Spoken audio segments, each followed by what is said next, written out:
उत्तर प्रदेश विधानमंडल के बजट सत्र का आज दूसरा दिन है। कल बजट सत्र की शुरुआत राज्यपाल के अभिभाषण के साथ में हुई, जिसमें विपक्ष के हंगामे के बीच में राज्यपाल ने प्रदेश सरकार की विभिन्न उपलब्धियों का जिक्र किया।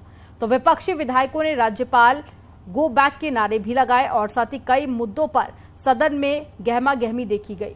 आपको पूरी रिपोर्ट दिखाएंगे, लेकिन उससे पहले आपको बता देते हैं कि आखिर कौन से ज्वलंत मुद्दे थे जिन पर विपक्ष ने सरकार को घेरने की कोशिश की थी।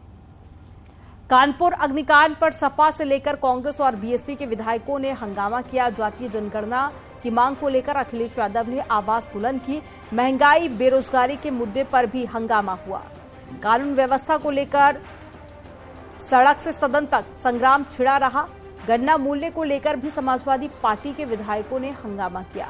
इंफ्रास्ट्रक्चर को लेकर भी सवाल पूछे गए और इसी से जुड़ी एक रिपोर्ट आपको दिखाते हैं।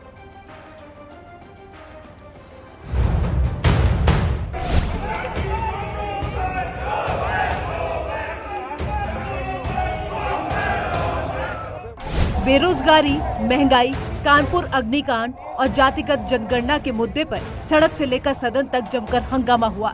एक तरफ सदन के बाहर शिवपाल यादव मोर्चे पर थे, तो दूसरी तरफ सदन के अंदर अखिलेश यादव ने विरोध का बिगुल फूंक दिया और सीएम योगी के सामने समाजवादी पार्टी के विधायक तख्ती लेकर शोर शराबा करने लगे।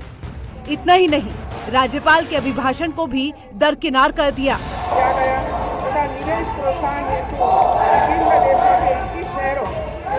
सदन शुरू होने से पहले सीएम योगी ने विपक्ष से सदन की गरिमा और शांति बनाए रखने की अपील की थी, लेकिन अखिलेश यादव के इशारे पर इसके इतर जोरदार हंगामा होता रहा। लोकतंत्र की एक महत्वपूर्ण धुरी है विधायिका, और अपने उस स्तंभ के रूप में हर एक जनप्रतिनिधि का दायित्व है कि वह अपनी बात को प्रभावी ढंग से, सकारात्मक ढंग से सदन के पटल में रखें। ये उनका अधिकार है। सरकार सभी मुद्दों पर चर्चा करने के लिए तैयार है। कल दलीय नेताओं की बैठक में भी हम लोगों ने बहुत स्पष्ट ढंग से सभी माननीय दलीय नेताओं को इस बारे में अवगत कराया है कि सरकार किसी भी मुद्दे पर जो प्रदेश के हित में हो, लोकतंत्र के हित में हो, विधायिका के हित में हो, उन मुद्दों पर एक सारगर्भित चर्चा के लिए तैयार है और हर एक मुद्दे का जवाब भी देने को तैयार है। अखिलेश यादव पिछड़े वोटों में सेंधमारी के लिए जातीय जनगणना की मांग कर रहे हैं। दलित वोटों को अपने पाले में लाने की कोशिश कर रहे हैं और इसी मुद्दे को उन्होंने बजट सत्र के पहले दिन ही भुनाने की कोशिश की और सीएम योगी की शांति अपील के बाद भी विरोध के मोर्चे पर डटे रहे। देखिए, ये मुख्यमंत्री जी दूसरे प्रदेश से आए हैं, उन्हें उत्तर प्रदेश की जातीय गणना से कोई मतलब नहीं है। मुख्यमंत्री दूसरे प्रदेश के हैं।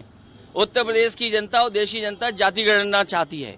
जाति जनगणना हो तभी हक सम्मान मिल पाएगा, नहीं तो बाबा साहब भीमराव अम्बेडकर जी के जो सपने थे वो वैसे ही अधूरे रहेंगे। जहां बीजेपी ने इस बजट सत्र को सर्वांगीण विकास वाला बताया, वहीं समाजवादी पार्टी सदन में कानून व्यवस्था के मुद्दे पर सरकार को घेरने की कोशिश में दिखी। कानपुर अग्निकांड के विरोध में जमकर हंगामा किया और सरकार के खिलाफ नारेबाजी करने लगे। बहुत ही दुखद है और समाजवादी पार्टी लगातार संवैधानिक संस्थाओं का उल्लंघन और अपमान करती रही है। ये उनकी फितरत में है।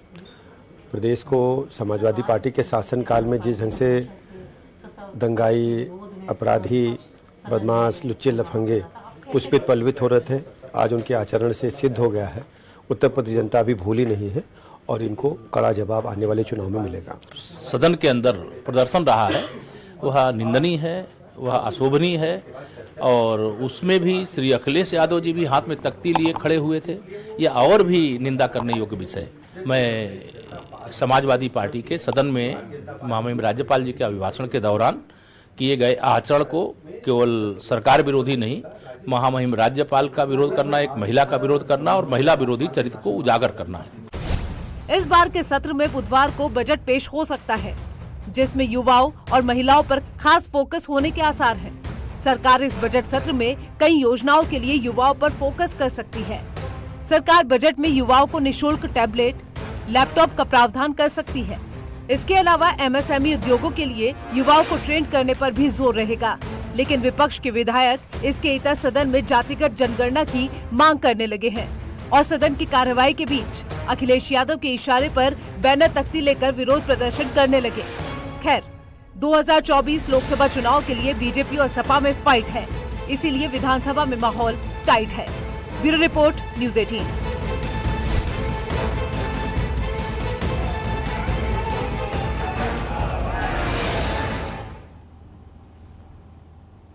राज्यपाल ने बजट सत्र में विपक्ष के हंगामे के बीच में प्रदेश सरकार की उपलब्धियों का जिक्र किया। उन्होंने सरकार की कल्याणकारी योजनाओं के बारे में भी बताया। उन्होंने कहा कि उत्तर प्रदेश भारत के विकास का इंजन है और यूपी की अर्थव्यवस्था में सुधार हुआ है। कानून व्यवस्था में भी तेजी से सुधार हुआ है और राज्य में नकल विहीन परीक्षाएं भी हो रही है। तो उत्तर प्रदेश में 9 एयरपोर्ट से उड़ान जारी है और साथ ही आरोग्य मेले से 11 करोड़ लोगों को फायदा हो रहा है और सरकार ने सौर ऊर्जा को बढ़ावा दिया। इसके साथ हर घर योजना के तहत गरीबों को घर भी मिल रहे हैं। तो दूसरी तरफ विपक्ष ने राज्यपाल के अभिभाषण पर सवाल खड़े किए और अभिभाषण को झूठ का पुलिंदा बताया।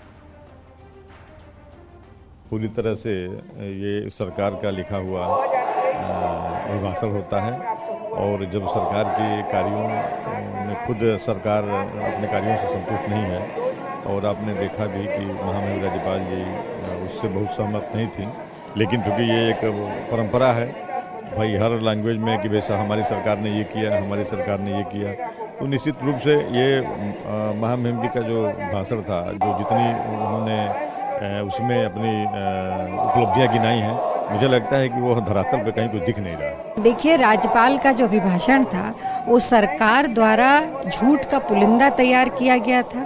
सफेद कागज पर झूठे अक्षर को दिया गया पढ़ने के लिए, जो सत्यता से बहुत परे है।